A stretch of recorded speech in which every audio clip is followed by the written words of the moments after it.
लाहौर समेत पंजाब के मैदानी इलाकों में शदीद धुंध ने डेरे डाल लिए। हद निगाह में कमी के बायस मोटरवे मुतादिद मकामात से बंद। लाहौर सियालकोट मोटरवे M11 को बंद कर दिया गया। M3 लाहौर से सोमंदरी, M2 लाहौर से कोट मोमिन तक बंद कर दी गई। हुकाम की शहरियों को गैर ज़रूरी सफ़र से गुरेज करने की हिदायत। फोग लाइट्स और एहतियाती तदाबीर इख्तियार करने का भी कह दिया।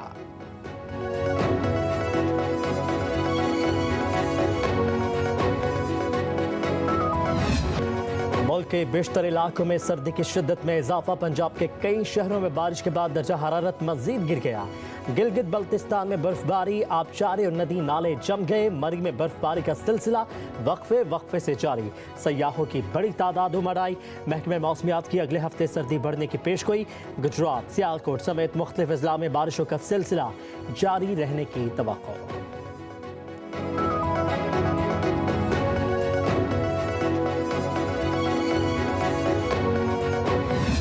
नून लीग एक तरफा फैसले करने के लिए अक्सरियत नहीं रखती। कामयाबी से हुकूमत करने के लिए फैसले इत्तफाक राय से करना होंगे। बिलावल भुट्टो जरदारी बरस पड़े, कहते हैं नून लीग समझती है कि उनके पास 2/3 अक्सरियत है और इन्हें पूछने की ज़रूरत नहीं। चेयरमैन पीपल्स पार्टी की सखर में प्रेस कॉन्फ्रेंस, कहा मुआहदे के तहत नून लीग के वज़ीर आज़म को वोट दिया मगर पीपल्स पार्टी से वादे पूरे नहीं किए। इनकी सियासत मोटरवे से शुरू होकर मेट्रो पर ख़त्म हो जाती है। नहरें निकालने का यकतरफा फैसला नाकाम होगा। उम्मीद है बातचीत से सूबों के खदशात को दूर किया जाएगा। सीख गया हूं कि हुकूमत से काम कैसे निकलवाना है। बिलावल ने कहा कि हुकूमत की मुज़ाकरात की कोशिशों का खैर मख्तम करते हैं। पाकिस्तान के मफादात सियासी मामलात से बालातर हैं। PTI क़यादत को संगीन सवालों के जवाब देना होंगे। कहा कि हुकूमत कभी इंटरनेट स्लो होने का कहती है, कभी तार कट जाने का कह दिया जाता है। समंदर में ऐसी कौन सी मछलियां हैं जो सिर्फ पाकिस्तान की केबल काट देती हैं?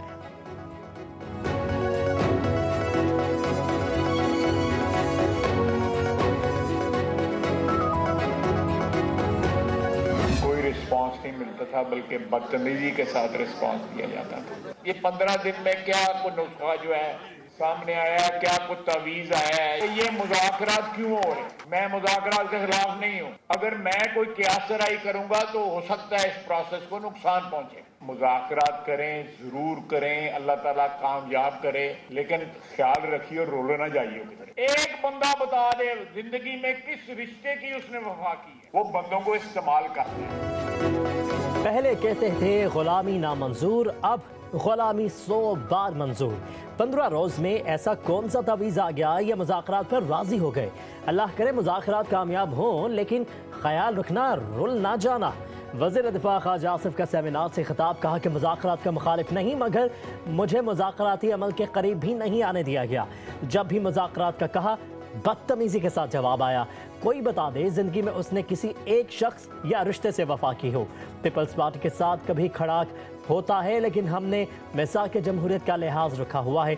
कहा कि बंदा कैद में हो, मुश्किलात में घिरा हो, मुज़ाकरात की बात करे तो थोड़ा सा ख्याल करना चाहिए। किसी सियासतदान ने अमेरिका के तरले नहीं किए। ये पहला सियासतदान है जो अमेरिका की मिन्नतें कर रहा है।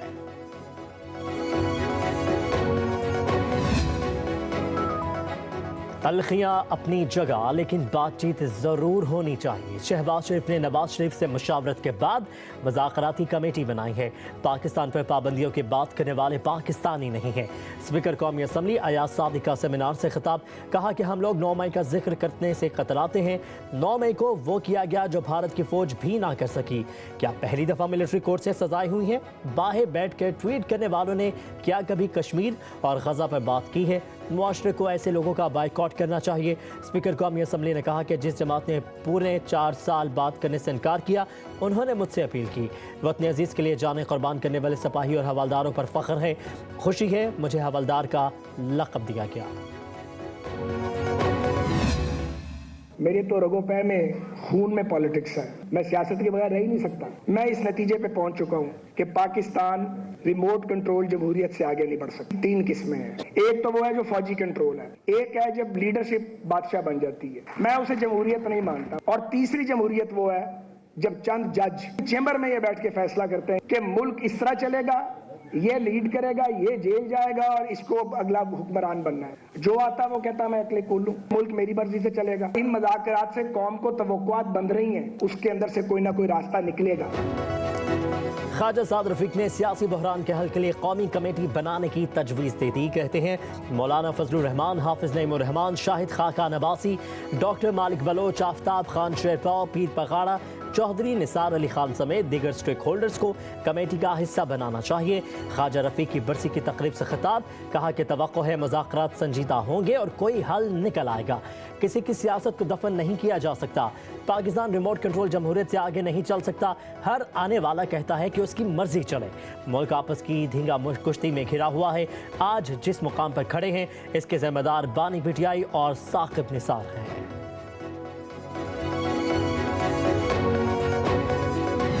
इन नामों में मियां नवाज शरीफ का नाम होना चाहिए, खान साहब का नाम भी होना चाहिए और इन नामों में आसफ अली जरदारी साहब का भी नाम होना चाहिए।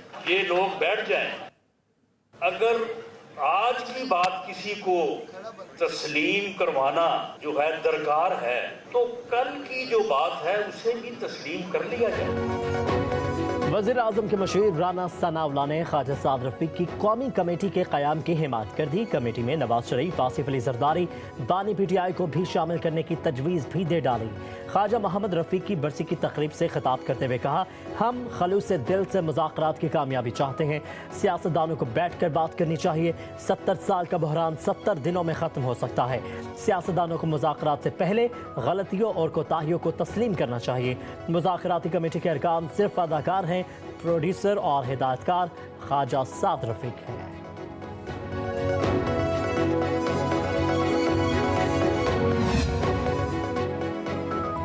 मईशत की मजबूती के लिए सियासी इस्तेहकाम जरूरी है। मसाइल के हल के लिए सियासी बैठक होनी चाहिए। वफाकी वज़ीर इत्तलात अता तारड़ की गुजरावाला में मीडिया से गुफ्तगू, बोले अपोजिशन के साथ मुज़ाकरात नेक नियति से चल रहे हैं। ये नहीं हो सकता 9 मई के वाक़यात भूल जाएं। मास्टर माइंड के खिलाफ केस आगे बढ़ना चाहिए।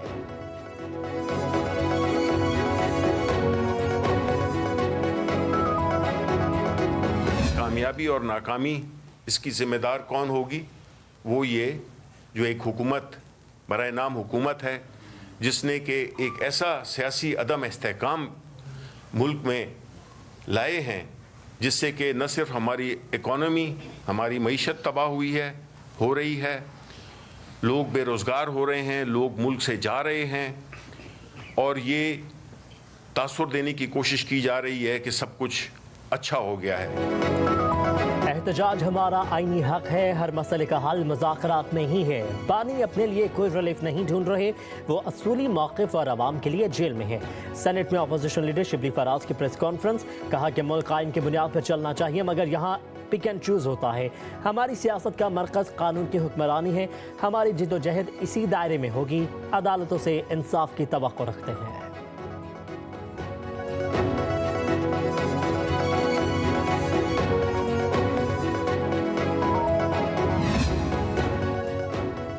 बानी पीटीआई मिलना चाहेंगे तो सोच समझ कर फैसला करूंगा। अभी मुझे बाज़ाब्ता कोई पैगाम नहीं मिला। मौलाना फजलुर रहमान की सहाफ़ियों से गुफ्तगू, कहा कि आम इंतखाबात में हमें लेवल प्लेइंग फील्ड ना मिलने का गिला बरकरार है। 26वीं तरमीम में शख्सियत के बजाय इदारों की मजबूती को मुकद्दम रखा। मदारिस रजिस्ट्रेशन पर तय मामलात को खामखा छेड़ा गया। खैबर पख्तूनख्वा में हुकूमत की रिट नजर नहीं आ रही।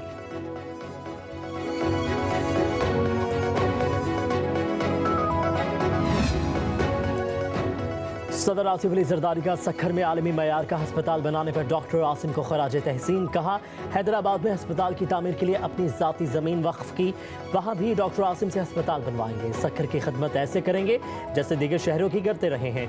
यूनिवर्सिटी बनाने के अखराजात सिंध हुकूमत अदा करेगी। रोहरी केनाल को पुख्ता किया जा रहा है। सालाना बुनियादों पर 15 अरब रुपए खर्च होंगे।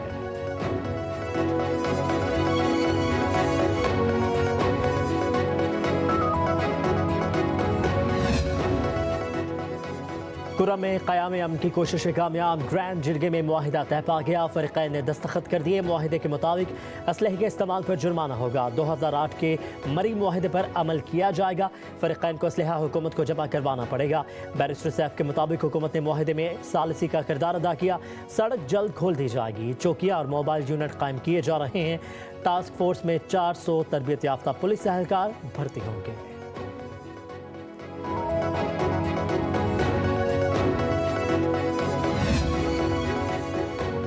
वफाकी वज़ीर तवानाई अवैस लखारी ने मौसम गर्मा से कबल बिजली की कीमतों में मजीद कमी की नवीद सुना दी। प्रेस कॉन्फ्रेंस करते हुए कहा कि बानी पीटीआई ने IPPs को ऑडिट से बचाया। हराम खोरों के कहने पर IPPs को फॉरेंसिक ऑडिट से छूट दी गई। पीटीआई हुकूमत के फॉर्मूलों पर चलते तो अगले 10 साल अवाम बिजली की इजाफी कीमत अदा करते। हमने अगले 4 साल में अवाम को बिजली सेक्टर की मुश्किलात से निकालना है। पाकिस्तान को खत्ते में सबसे सस्ती बिजली फराहम करने वाला मुल्क बनाएंगे। बिजली की तकसीम कारी के निज़ाम की निजकारी की जा रही है। 2025 में बिजली की खरीदो फरोख्त हुकूमत की जिम्मेदारी नहीं रहेगी।